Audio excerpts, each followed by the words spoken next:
China और भारत आमने सामने। चाइनीज़ एयरफोर्स ने भारत को गर्दन से दबोच लिया। चाइना ने भारत की सरहद के करीब अपने J-20 लड़ाका तैयारे तैनात कर दिए हैं। ये तैयारे क्यों तैनात किए गए, इस बारे में आमिर रज़ा से बात करते हैं। आमिर भाई, पिछले कुछ दिनों से थोड़ी सी खामोशी थी, लेकिन एक दफ़ा फिर ऐसी खबर सामने आई है जिसने दुनिया को हैरान कर दिया है। चाइना और भारत की सरहद के करीब कुछ थोड़ी सी कशीदगी नज़र आ रही है। चाइना ने अपने J-20 लड़ाका तैयारे सरहद के करीब तैनात कर दिए हैं। इसकी वजह क्या है? देखिए, पहली बात तो ये है कि ये समझने की ज़रूरत है कि ये खामोशी थी तो अचानक क्या हुआ। पहले अचानक को समझ लीजिए। देखिए, दुनिया को मैं आप पहले कहता हूँ कि अब दो ब्लॉक्स की नज़र में देखना चाहिए। अमेरिका ईरान जंग के बाद भी दुनिया दो ब्लॉक्स में तकसीम होती चली जा रही है। वर्ल्ड वार फर्स्ट और वर्ल्ड वार सेकंड में भी यही हुआ था, और वर्ल्ड वार अगर थर्ड अल्लाह ना करे होती है तो उसमें भी दुनिया दो ब्लॉक्स में तकसीम होगी। बिल्कुल ऐसे ही है। भारत ने, मोदी ने अपना पलड़ा इसराइल के जो है ब्लॉक में फेंका हुआ है। ऐसे ही है। अमेरिका भी उसी ब्लॉक में है, बरतानिया भी उसी ब्लॉक में चला गया। तो यूँ चाइना को भारत से ज़्यादा ख़तरा महसूस होना शुरू हुआ है। और दूसरी बात आपने बड़ी खूबसूरत कही, गर्दन से पकड़ लिया। मैं ये कहता हूँ सर से भी पकड़ लिया, गर्दन और सर दोनों जगह से पकड़ लिया। क्योंकि ये जो J-20 है इस वक्त दुनिया की हाईएस्ट एयर स्ट्रिप के ऊपर मौजूद हैं। इससे ऊपर दुनिया में किसी और जगह कोई एयर स्ट्रिप, जंगी एयर स्ट्रिप नहीं है। बिल्कुल ऐसे ही है। होतान में ये एयर स्ट्रिप है जहाँ पर सैटेलाइट इमेजेस के ज़रिए J-20, जिसको माइटी ड्रैगन भी कहते हैं, जो कि 5th जनरेशन का जहाज़ है, उसको लाया गया है। 8 के करीब हैं, टोटल ये 20 हैं। ये ना सिर्फ होतान में हैं बल्कि यिंगचांग में भी हैं और आकाशती में भी हैं। सही। यानी 3 जगहों पर जो है इनको तैनात किया गया है। ये तीनों बॉर्डर के करीब हैं। ये तीनों बॉर्डर के करीब है। मैं वो भी बता देता हूँ कहाँ कहाँ हैं। ये हैं लद्दाख, लेह और तिब्बत। तिब्बत को दुनिया की छत कहते हैं और उस पर दावा भी है। दावा भी है। और लद्दाख को दुनिया का गला कहते हैं। जब आपने कहा गले से तो बोझ लिया तो मैं समझ गया कि आपके इशारा किस तरफ है। लद्दाख और लेह तिब्बत से नीचे हैं। तिब्बत को दुनिया की छत या सर कहा जाता है, और उससे नीचे जो है लद्दाख और लेह है। इन 3 जगहों पर 20 J-20 जहाज़ों का तैनात किया जाना, ये आज खुद एक सोचने और समझने वाली बात है कि क्या मामला है कि जिसको लेकर चीन इतना संजीदगी से सोच रहा है। तो अब आप आ जाएं कि दुनिया फिर 2 ब्लॉक्स में तकसीम हो रही है।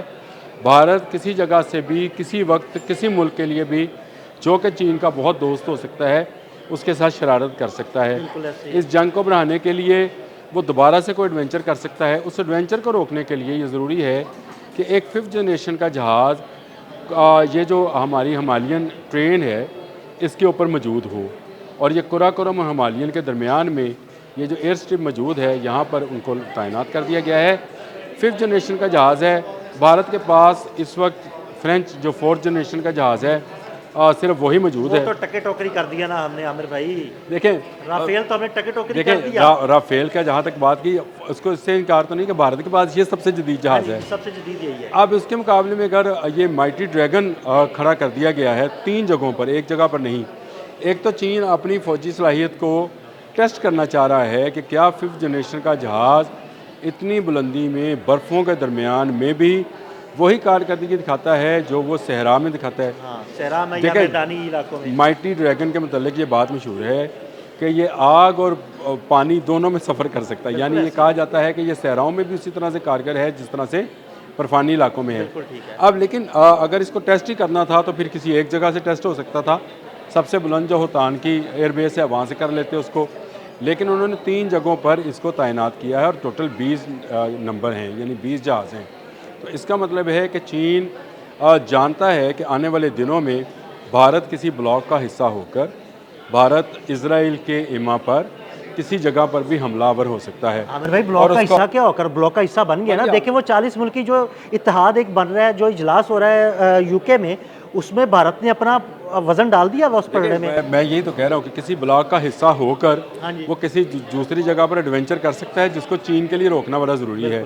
और चीन के जहाज़ों का मौजूद होना ही भारत को रोकने के लिए काफ़ी है। क्योंकि भारत के जहाँ से फ़्लाइट ऑपरेशन होंगे, देखें, भारत का लेह, लद्दाख, तिब्बत और सिक्किम इस वक्त माइटी ड्रैगन्स के निशाने पर है।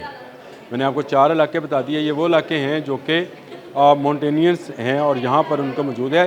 सिर्फ यहाँ पर ही नहीं, सहरा से पहाड़ों तक और समंदर तक जो है चीन भारत का पीछा करेगा। ये उसने बता दिया कि ये एक जगह खाली थी, उस जगह पर भी इसने अपने माइटी ड्रैगन जो हैं, जो कि 5th जनरेशन, और चीन दुनिया में आपको पता ही है कि दुनिया का वाहिद मुल्क है जिसके पास 2 5th जनरेशन के जहाज़ हैं। उसका जो है J-20 और J-35, ये 2 जहाज़ उसके पास मौजूद हैं।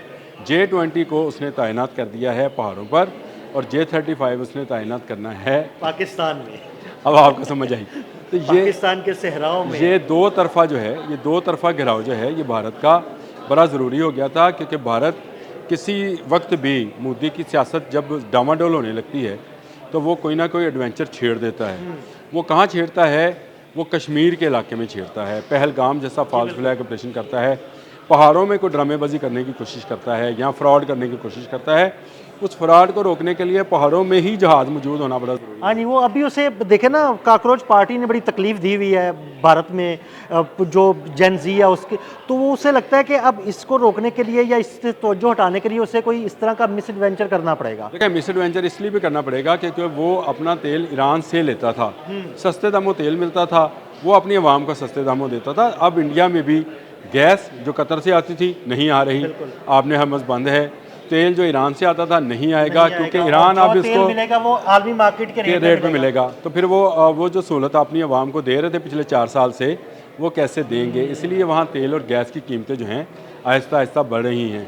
अब उनके लिए ये बड़ा मुश्किल हो गया है कि वो कोई अपनी सियासत को किसी तरीके से बचाएं। देखें, ट्रंप की, मैंने बहुत अरसा पहले आपसे कहा था कि ट्रंप की सियासत भी ख़त्म होगी और मोदी की सियासत भी ख़त्म होगी, तीसरी नेतन्याहू की भी। इस जंग ने बहुत सारे मुल्कों की सियासत ख़त्म कर देनी है। बहुत सारी पार्टीज़ जो हैं वो आपको ख़त्म होती नज़र आएंगी, वैनिश होती नज़र आएंगी।